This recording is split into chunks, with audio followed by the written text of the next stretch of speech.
perjuangan bangsa Indonesia di Volksraad adalah perjuangan secara kooperatif, yaitu berupaya mencapai kemerdekaan dengan bekerja sama dengan pemerintah kolonial Belanda. Misalnya dengan petisi Sutarjo yang meminta otonomi dan kemerdekaan bertahan bagi Indonesia. Volksraad atau Dewan Rakyat adalah lembaga perwakilan di Hindia Belanda yang dibentuk tahun 1918. Volksraad ini dibentuk untuk memberi perwakilan pada rakyat di Hindia Belanda. Volksraad memiliki 60 anggota, 30 perwakilan dari berbagai kelompok pribumi, 25 perwakilan dari orang Eropa, dan 5 perwakilan dari orang Cina, Arab, dan orang Timur asing lainnya. Volksraad menjabat selama 4 tahun. Anggota Volksraad sebagian dipilih, sebagian ditunjuk oleh pemerintah kolonial. Tokoh nasional terutama dari pergerakan yang bersifat moderat menempuh perjuangan secara kooperatif, mengirimkan perwakilannya untuk duduk di Volksraad. Misalnya adalah Budi Utomo, yang perwakilannya di Volksraad adalah Mas Ngabehi Dwi Sewojo dan Raden Sastrowijono. Meski keinginan para tokoh untuk memperjuangkan kemerdekaan secara kooperatif, upaya ini sia-sia sebab Volksraad ini hanya bersifat basa-basi karena tidak seperti parlemen sesungguhnya tidak berwenang mengambil keputusan dan kebijakan. Wewenang pemerintahan ini sepenuhnya dipegang Gubernur Jenderal Hindia Belanda yang diangkat langsung oleh Belanda. Upaya kooperatif di Volksraad ini berpuncak pada petisi Sutarjo yang disampaikan para tokoh perjuangan nasional yang di Volksraad pada 15 Juli 1936 kepada Ratu Wilhelmina dan pemerintah Belanda yang meminta otonomi dan kemerdekaan bertahap bagi Indonesia. Namun petisi ini ditolak oleh pemerintah Belanda dan organisasi kooperatif mengalami kemunduran.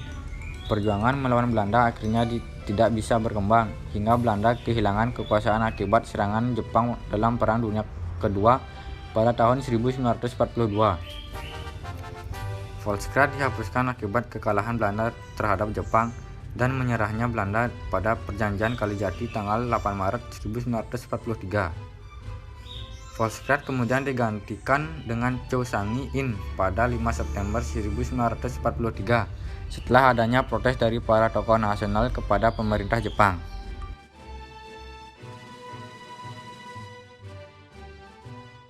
Tanggal 1 Maret 1942, tentara ke-16 di bawah pimpinan Letnan Jenderal Hitoshi Imamura mendarat di 3 tempat di Jawa Banten, Eretan Wetan, dan Kragan dan segera menggempur pertahanan tentara Belanda.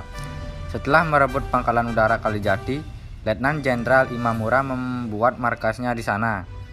Pada 8 Maret 1942, Imamura memberikan ultimatum kepada Belanda bahwa apabila tidak menyerah, maka tentara Jepang akan menghancurkan seluruh tentara Belanda dan sekutunya.